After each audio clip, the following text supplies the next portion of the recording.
Assalamualaikum warahmatullahi wabarakatuh. Saya Teguh Irhamna, NPM 18310162, kelompok 15. Di sini saya akan menjelaskan materi yang kedua untuk melengkapi nilai praktikum laboratorium anatomi di Universitas Malahati. Baik, teman-teman, kita langsung saja ke materinya, yaitu tentang otak besar atau cerebrum. Nah, si cerebrum ini dibagi menjadi dua hemisfer, ada hemisfer dextra dan sinistra. Nah, cerebrum atau otak besar merupakan bagian terbesar sistem saraf pusat yang mengisi kavitas kranialis atau batok kepala. Pada orang dewasa, volumenya berkisar antara 1300 sampai 1600 cc. Pertumbuhannya dipengaruhi oleh tulang yang membatasi kavitas kranialis. Nah, di permukaan otak juga itu tidak rata, tetapi dibentuk oleh tonjolan dan lekukan. Tonjolan itu gyrus dan lekukan itu sulcus. Nah, bisa dilihat di gambarnya. Baik. Selanjutnya, cerebrum itu terbagi menjadi 4 lobus. Ya, ada lobus frontal, ada lobus parietal, ada lobus occipital, dan ada lobus temporal. Nah, bisa dilihat gambarnya. Frontal yang paling depan, parietal, occipital, dan temporal. Nah, ini gambarnya juga. Nah, kita lanjut ke membuka sobotanya ya. Kita buka sobota. Nah, sebelum sempurna si otak juga seperti ini terlebih dahulu gambarnya. Cuman ada proencephalon, mesencephalon, rhombencephalon di minggu keempat. Nah,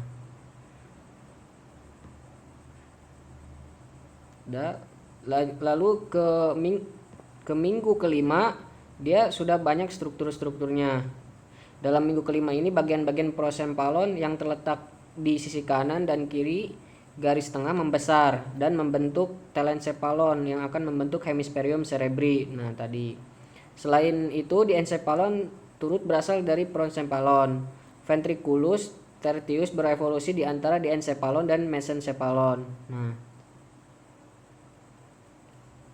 itu minggu kelima. Lalu di minggu keenam batas telencephalon, diencephalon, mesencephalon, metencephalon, dan mielencephalon sudah jelas terlihat. Nah, udah jelas dia batas-batasnya di minggu keenam. Lalu di minggu ke-8 masing-masing struktur encephalon sudah bisa dibedakan satu sama lain. Telencephalon dan diencephalon berasal dari prosencephalon. Nah, udah bisa membedakan satu sama lain. Nah, lanjut. Di minggu ke-20 panjang ubun-ubun bokong sekitar 20 cm. Pertumbuhan telencephalon telah berkembang sedemikian pesat. Telencephalon sudah tersusun atas lobi frontalis, parietalis, occipitalis, dan temporalis. Dia sudah terbentuk lobus-lobus di minggu ke-20. Nah, ada lobus frontalis, lobus parietalis, lobus occipitalis, lobus temporalis. Tetapi di sini kan ada lobus insularis. Nah, si lobus insularis itu belum sepenuhnya diselubungi oleh lobi frontalis, parietalis, dan temporalis. Dia belum sepenuhnya jadi kayaknya di si lobus insularis nih. Sini. Nah, lanjut. Nah, ini di minggu ke-14-nya nih, permukaan telencephalon masih begitu mulus. Hemispherium telencephali ini. Dia masih terlihat mulus, belum ada gyrus, belum ada sulcus. di minggu ke-26. Dia sudah ada sulcus atau kan tadi sulcus. Sulcus centralis, sulcus lateralis. Nah, udah ada sulcus. Di minggu ke-30 dia sudah ada sulcusnya sudah lebih banyak dibanding yang tadi di minggu ke-26. Lalu minggu ke-38 dia sudah terbentuk girus atau tonjolan-tonjolan. Nah, si girus ini itu juga menurut teori menandakan keintelektualan seseorang. Jadi kalau girusnya panjang pasti orang itu intelek menurut teori. Nah, lanjut. Nah, di gambar ini kelainan-kelainan kayaknya pembentukan adanya cranium bifidum dan berbagai macam hernia encephalon atau meninges. Nah, tuh dia ini cranium bifidum ada tonjolan melebihi, harusnya nggak bentuknya gini. Di dalam sini nih, di dalam yang nonjol ini dia itu ada spatium subarachnoideum. Nah, dia ada penumpukan LCS, makanya menonjol keluar bukan LCS. Atau juga ini disebut juga penyakitnya meningokel. Kantong hernia dibentuk oleh kulit dan meninges dan diisi oleh liquor cerebrospinalis.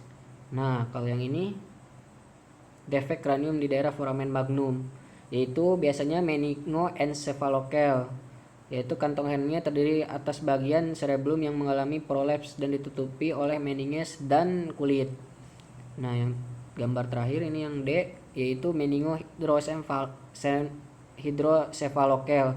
Kantong hernia terdiri atas bagian lobus occipital yang mengalami prolaps dan cornu posterior ventriculus lateralis. Nah, sudah. Ini meningoencephalokel tuh. Ada tonjolan keluar juga. Nah, ini dia otak yang sudah dewasa dan sudah menjadi bentuk-bentuk yang sempurna juga, udah semuanya ada. Encephalon ada proencephalon, mesencephalon, trombencephalon, telencephalon, diencephalon. Sini juga ada nih yang berwarna yang ini nih yang saya perbesar, ini namanya batang otak atau cerebelli. Nah, yang putih ini, yang garis ini dari warna hijau dulu. Warna hijau itu dia disebut mesencephalon. Nah, terus di bawahnya mesencephalon ada yang warna putih itu pons. Terus di sini juga yang warna oranye itu medulla oblongata atau bulbus mesencephalon. Dan yang paling bawah yang warna kekuningan ini yaitu medulla spinalis. Nah, lanjut. Nah, ini juga udah otak biasa, banyak girus, terus sudah ada sulcus. Nah, kan tadi si otak besar ini dibagi menjadi 2 hemisferium. Nah, si hemisferium ini dipisahkan oleh si namanya fissura longitudinalis cerebri. Nah, ini yang memisahkan si hemisferium dexter dan sinistra. Nah,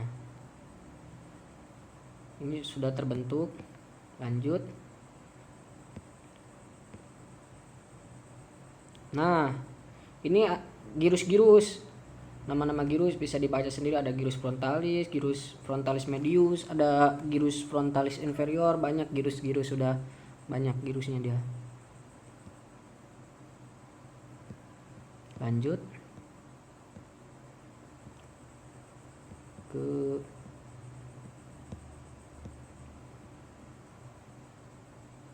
sekarang ya ke perdarahan.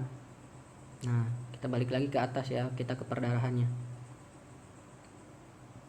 Perdarahan dalam otak itu butuh yang namanya darah karena itu sebagai nutrisi di dalam otak. Kalau nggak darahnya tidak mengalir bisa mati juga.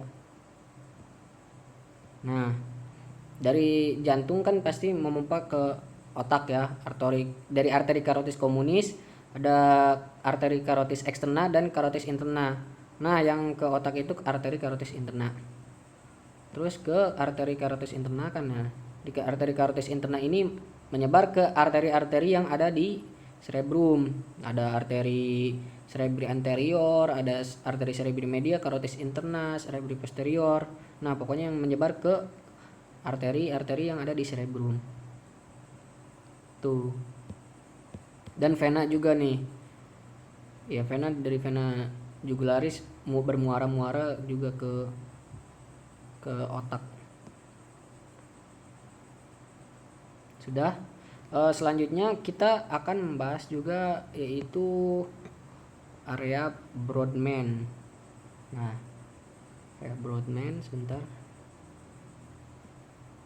Nah, pembagian menurut area Brodmann selain pembagian berdasarkan lobus, permukaan otak juga dibagi menurut area atau daerah berdasarkan fungsinya. Brodmann membagi menjadi 47 area yang bernomor. Nah, masing-masing area di korteks cerebri ditandai mempunyai fungsi khusus seperti pusat sensoris, pusat motoris, pusat penglihatan, pusat pendengaran. Nah, di korteks cerebri ini dia ada fungsi khususnya yang tadi saya sebutkan.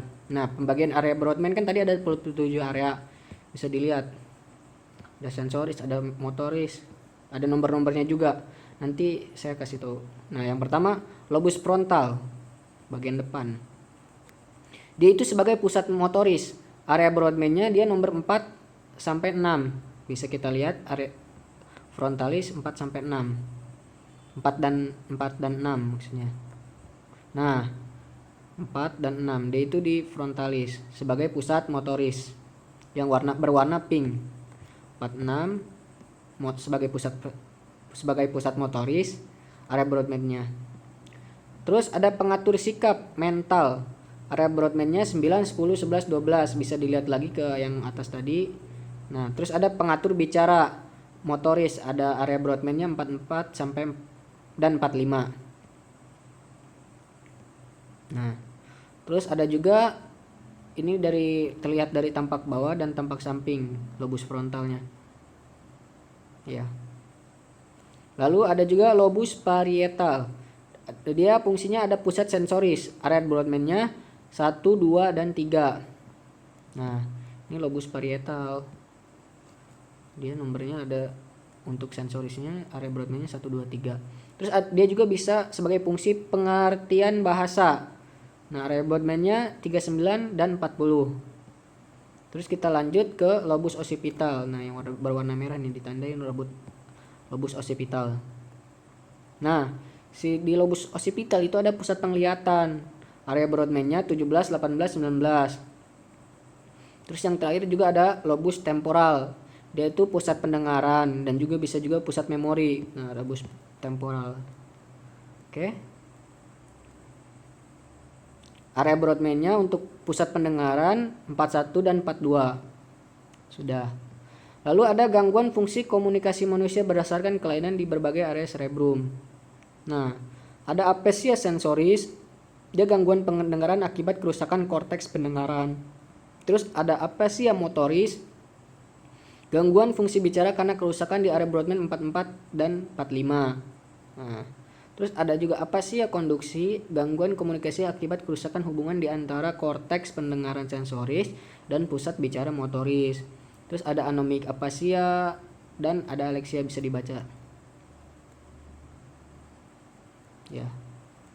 Sudah. Nah, tadi dibedakan menjadi dua kan, otak kiri dan otak kanan.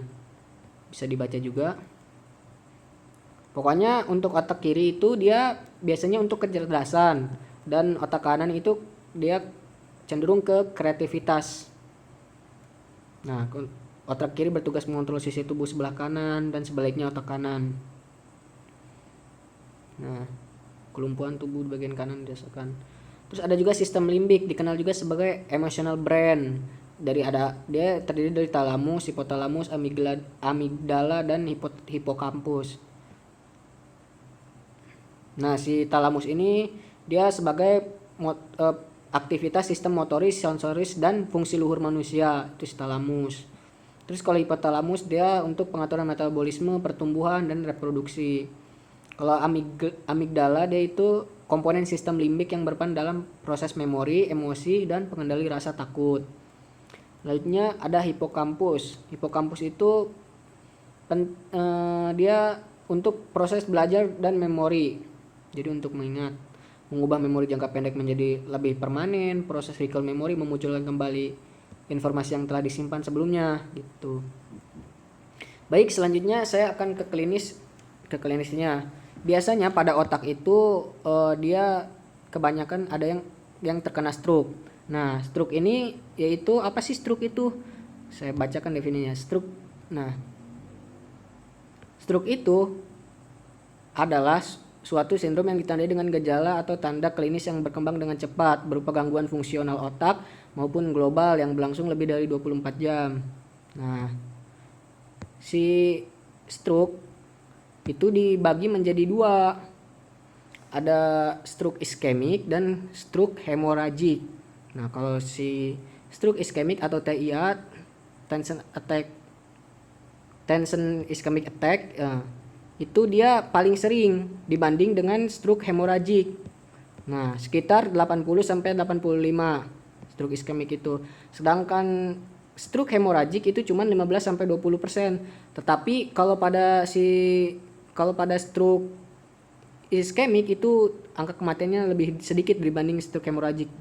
Jadi kalau stroke hemorrhagic itu dia kebanyakan yang meninggal juga terusnya.